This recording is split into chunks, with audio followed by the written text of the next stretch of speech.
Tengawi kula nggih boten jelek. Sak mirsani yen kula pentas Tengawi. Tung-tung gerih jenengan. Nggih. Tung-tung paron kala ben jenengan. Nggih. Kaseman jenengan ngawi jenengan. Masalah mirsani jenengan. Alah boten namung mirsani ngebar. Ngebyar. Pertanyaan kok mirsani terus iki nanggapi kapan? Ayo. Lah niku Kula dongake jenengan murah rezeki sehat, makin nanggap piyambak ngoten nggih, Pak. Nggih. Amin ya rabbal alamin. Ucapan yang terbaik untuk ulang tahun Pusku Jatim pripun? Nggih mangke niki bawa kula nika. Oh, cakepane. Nggih. Oh, berhubungan dengan Pusku Jatim. Nggih, Siap. nulak kalian Bukesi kalau wau. Wah, nggih. Menawi Bukesi pantur kula sinom. Wah, siap. Larasipun Kelok nem. belok enam siap. Nggih, kepi. Nah, Bapak Suryanto sasana wanci kula aturaken anggenipun badhe ngumandangaken sinom pelok 6 magapokan kalian ulang tahun Puskut yang ke-51 Jatim. Monggo Bapak. Seket siji ambal warsa Luar biasa. Dirgahayu Puskut Jatim.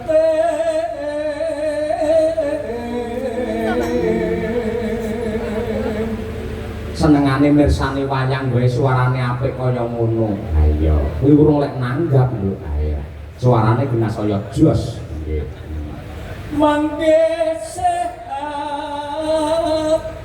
lan sehat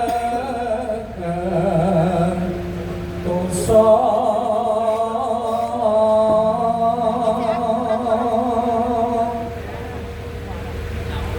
mugi Gusti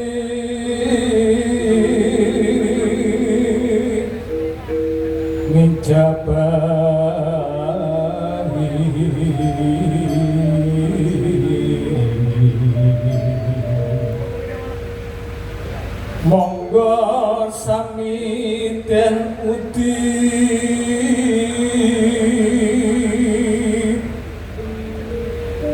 lestaria Puskut iku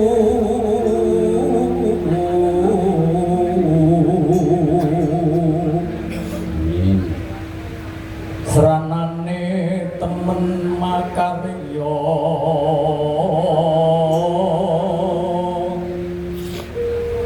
lelan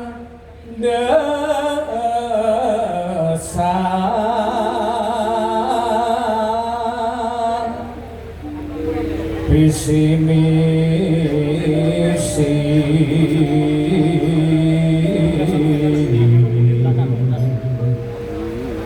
Nganyo pangajabing more sembodosi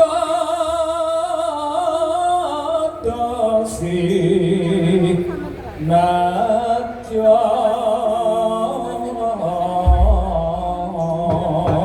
nyuwun tepuk tangan kagem Bapak Suryanto para kadang wajan luar biasa swantene sae cakepane saire nggih cocok kalian adicara ing ratri menika.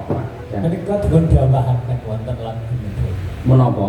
nggih Hal Puskut Oh nggih nggih. iringanipun jamu-jamu mawon Jamu oh nggih nggih. Monggo Bapak. yen wancine kudu nindakake wis wancine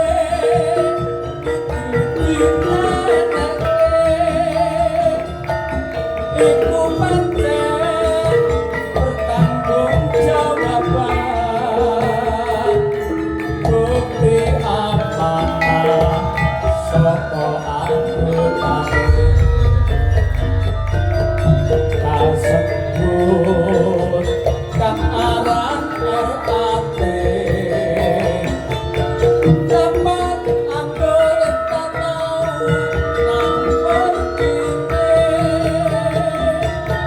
kanthi transparan keterbukaan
Bandung Jawa Barat